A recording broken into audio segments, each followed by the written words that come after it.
국방과학연구소는 2000년대 초반부터 장내 전투기를 위한 항공기용 AESA 레이더 개발 가능성을 검토하기 시작하였습니다. 하지만 항공용 AESA 레이더의 기술 장벽이 아주 높았기에 LIGN X1과 함께 2009년에서 2010년 사이에 출력 10W의 JASTR 모듈 536개가 집약된 시험 모델을 개발하였습니다. 본 레이더를 활용해 실제 레이더 빔의 조향과 출력, 냉각에 관련된 기본적인 테스트를 수행하였습니다. 이렇게 기본 기술이 확인되자 2010년부터 2013년까지 응용연구 과제를 통해 본격적으로 항공기용 다중모드 AESA 레이더 개발 사업을 개시하였습니다. KF-X 시제기에 이미 AESA 레이더가 장착되어 있음을 볼 수 있습니다. 본 사업에서는 당시로는 최첨단 소재인 갠 전력 증폭 소재를 사용하는 출력 10WTR 모듈 1000여 개를 배열한 레이더를 활용해 공대공 모드를 먼저 테스트하였습니다. 이렇게 해서 기본 성능이 검증되자 2014년부터 2019년까지 시제형 AESA 모듈을 공군의 C-130 수송기 화물칸에 적재한 이후 화물칸을 열고 후방을 향해 레이더화를 발사하는 방식으로 본격적인 공중탐지 테스트를 시작하였습니다. C-130 수송기를 통해 국산형 AESA 레이더를 테스트하는 장면입니다. 성능 테스트는 각각 시험개발 I2로 호칭되었으며 시험개발 1단계에서는 일부 공대공 모드를, 시험개발 2단계에서는 공대지 모드 소프트웨어를 개발 및 검증하였습니다. 이렇게 국방과학연구소는 나름 하드웨어와 소프트웨어 기반이 마련된 상태였기에 KF-X 사업이 개시되자 곧바로 참여를 발표할 수 있었지만 나름 기술 검증이 필요로 했습니다. 그래서 국방과학연구소는 중간에 교체된 새로운 사업자인 한화시스템과 공동으로 KF-X 레이더 개발이 가능함을 입증하는 HW 입증 시제를 개발하였습니다. 2017년 7월에 공개된 HW 입증 시제는 갠 TR 모듈 992개를 사용하고 있었으며 방위사업청과 국내외 전문가들이 참여한 CDR 회의를 통해 이를 검증한 끝에 최종적으로 개발 승인이 내려지게 되었습니다. 앞서 언급했듯 국과연은 원래 LIGN X1과 함께 항공기용 AESA 레이더를 개발하기 시작했습니다. 그러다가 KF-X 탑재를 위한 시제 레이더 개발 단계에서는 한화시스템으로 사업자가 교체되었습니다. 사실 국과연 입장에서도 기존 사업자를 유지하는 것이 편한데 굳이 사업자가 바꾼 이유는 LIGN X1이 죽을 죄를 지어서가 아닙니다. 현재 국내의 레이더 시스템 개발은 각각 LIGN X1과 한화시스템을 통해 이루어지고 있는데 그 이유는 사업을 주도하는 방사청과 국과연이 그렇게 사업이 진행되도록 조정하는 면이 강하기 때문입니다. 국과연 입장에서 한 사업자의 기술력이 월등할 경우 향후 독점 사업자가 되어서 여러 독과점 문제가 발생할 가능성이 높습니다.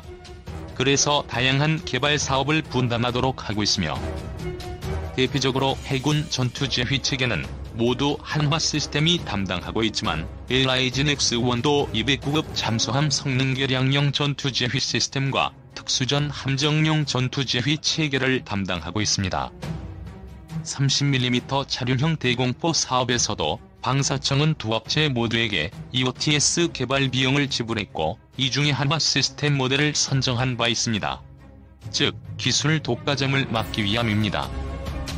LIGN X1이 담당한 KF-X용 통합전자전체계입니다.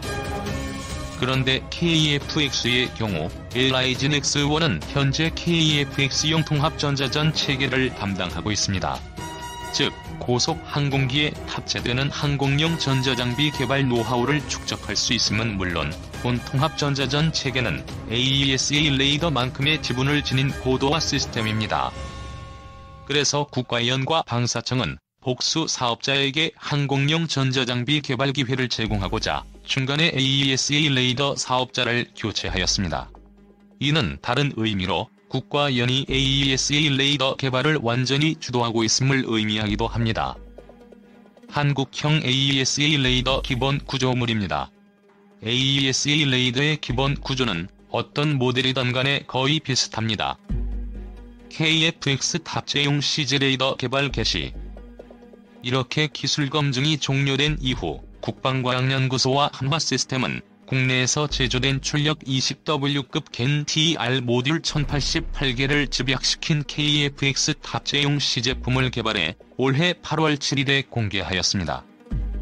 공개된 KF-X 레이더 시제품은 효율적인 공간 배치와 열 방출을 위하여 독특한 타일 구조의 TR 모듈을 사용하고 있으며 모듈형 구조를 채용해 유지 보수성이 우수함은 물론 손쉽게 계열 모델 개발이 가능하게 되었습니다.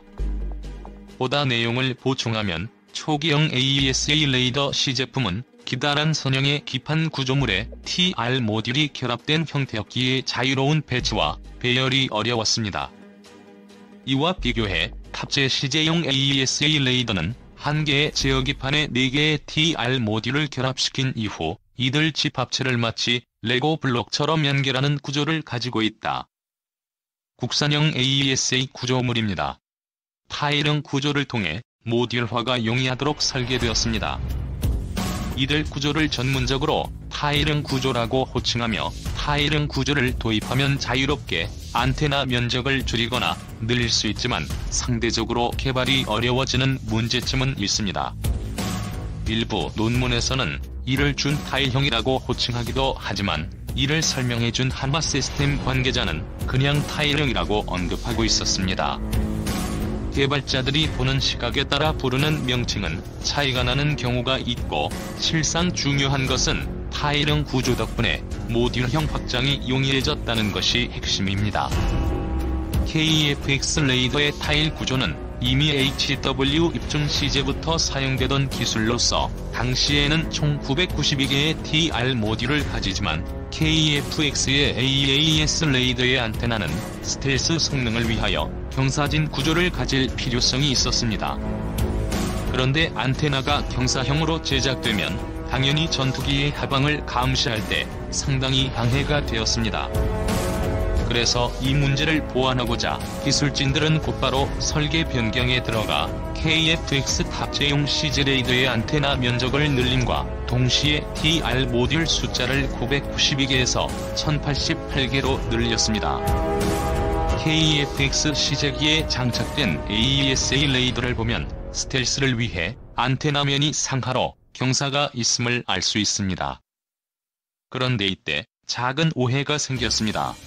이번에 공개된 KF-X 탑재용 CG 레이더를 설명할 때 관계자가 시제품과 비교해 성능이 15% 정도 향상되었다고 언급한 것입니다. 그래서 일부 언론에서 현재 알려진 1088개보다 많은 1200개의 TR 모듈이 탑재 시제품에 탑재되어 있다는 오해가 이때 발생하였습니다. 하지만 실제는 그렇지 않으며 15% 성능을 증가시킨 것은 앞서 언급했듯 부족해진 하방감시 성능을 보강하는 차원이었으므로 실제로는 전방과 상방 표적에 대해서만 탐지 성능이 향상되었다.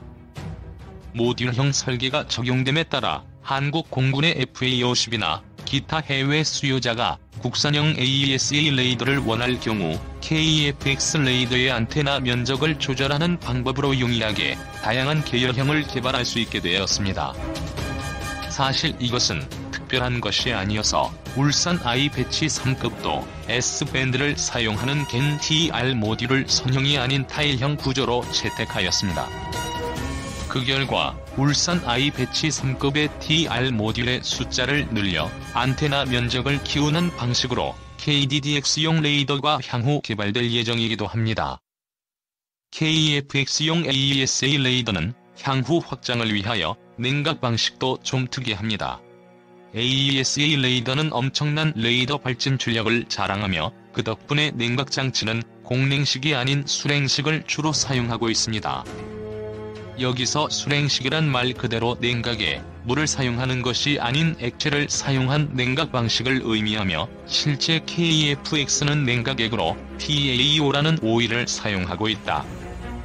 여기서 PaO는 자동차 엔진 오일이나 대형 냉각기에 사용되는 고급 휘발유로서 열과 산화의 강함은 물론 무엇보다 물보다 훨씬 냉각 효율이 우수해 사용되고 있습니다.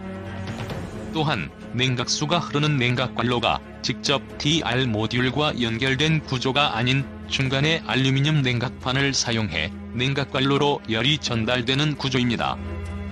이렇게 중간에 냉각판을 두는 것은 레이더 DR 모듈 자체보다 신뢰성이 검증된 냉각장치 개발이 더욱 어렵기 때문입니다. 다시 말해 신뢰성이 검증된 냉각 모듈이 개발되면 이를 기반으로 TR 모듈의 숫자를 늘리거나 줄이는 방법으로 다양한 종류의 계열 레이더를 개발할 수 있습니다. 향후보다 발전된 TR 모듈이 개발되면 추가적인 냉각 모듈의 개발 없이 곧바로 이를 연동할 수 있습니다. 즉, 확장성 향상을 위한 설계이며 KFX 레이더 개발 사업이 종료됨과 동시에 곧바로 FA50용 AESA 레이더 사업이 시작될 가능성이 높다고 판단됩니다. 이번에 공개된 KFX용 AESA 탑재 CJ입니다. KFX AESA 레이더 성능은? KFX용 AESA 레이더의 성능 목표는 앞서 언급했듯 F-35A에 탑재된 APG-81과 동급의 하드웨어를 가지는 것이었고, 실제 레이더 발진 주력이나 신호 처리 속도는 그 이상을 자랑합니다. 이것이 가능한 것은 한국이 미국의 동맹국이기에 미국 인허 서유럽 업체를 통해 APG-81에 사용된 것과 동등한 갠 전력 증폭 소자를 수입할 수 있기 때문입니다. 참고로 고출력 질화갈륨 전력 증폭 소자는 전략금수 품목이므로 미국제 갠 소자를 러시아나 중국은 수입할 수 없고, 한국마저도 도입 시에 미국 국무부의 허가를 받아야만 합니다. 그래서 KFX는 유럽 UMS사제 X밴드 질화갈륨 소자를 도입했고, 현재 국산화 작업이 진행되고 있습니다. KFX AESA는 레이더 신호 처리를 위한 신호 처리 프로세서로 인텔이 개발한 서버용 CPU인 XeonD를 사용하고, 그래픽 처리를 위해 AMD 라데온 28950 GPU를 탑재해 총 25테라플롭의 데이터 처리 능력을 자랑합니다. 신호 처리 능력 등의 하드웨어 성능은 후발주자인 이상 가볍게 APG-81을 능가하는 것입니다. KFX 탑재용 CJ레이더의 성능은 하드웨어 면에서는 APG-81을 가볍게 능가하며 탐지 및 추적거리는 RCS 1제곱미터 표적에 대해 130km 이상으로 알려집니다. 사실 이 탐지거리 데이터는 큰 의미가 없습니다. 이 탐지거리는 레이더 발진 출력 이외에 상대 전투기의 크기와 접근 각도에 따라 달라집니다. 그리고 표적에 맞고 반사되어 온 신호를 얼마나 잘 신호 처리할 수 있는가에 따라 극단적인 차이를 보입니다.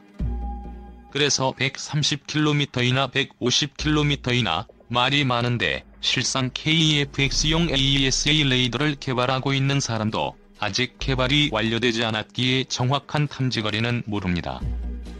이와 동시에 20여 개의 표적을 탐지 및 추적할 수 있으며, 공대공과 공대지 동시 탐색 모드, 다양한 공대공 추적 모드, 공대지 SAR 모드를 가지고 있습니다. 그리고 상대방의 RWR을 회피할 수 있는 LPI 탐색 모드도 갖추고 있습니다. F-35A용 APG-81 AESA 레이더입니다. 그럼 한국형 AESA가 APG-81과 동급 성능이란 의미인가요? 그렇지 않습니다. 잠시 언급했듯 AESA 레이더 성능의 50에서 70% 이상을 소프트웨어가 좌우하므로 하드웨어가 같다고 성능이 동일하다고는 절대로 말할 수 없습니다. 하지만 지속적으로 소프트웨어 개발과 업데이트를 시행할 경우 한국 공군용 F-35A보다 KFX의 AESA 레이더가 공대공 능력에서 보다 우수해질 가능성은 충분합니다. 그 이유는 앞서 언급했듯 미국이 한국이나 기타 동맹국에게 자신과 동일한 하드웨어를 가진 F-35A를 판매하고 있지만 소프트웨어에서는 차별을 두기 때문입니다. 특히나 미래 공중전의 핵심인 스텔스 표적 탐지 모드와 식별 소프트웨어와 같은 전략적 기술은 절대로 전수하지 않을 것입니다. 그 이유로 인해 다른 것은 몰라도 KFX의 AESA 레이더와 전자전 장비 성능만큼은 지속적인 성능 개량을 통해 향후에는 터키 공군용 F-35E입니다. 현재 미국 공군이 인수하기로 결정했습니다. 미국의 소프트웨어 차별에 당연히 항의하는 독자가 있을 것입니다. 미국은 왜 이렇게 동맹국인 한국을 홀대하는가? 그 답을 찾아 터키의 F-35E 구매 사업에 대해 언급해보고자 합니다.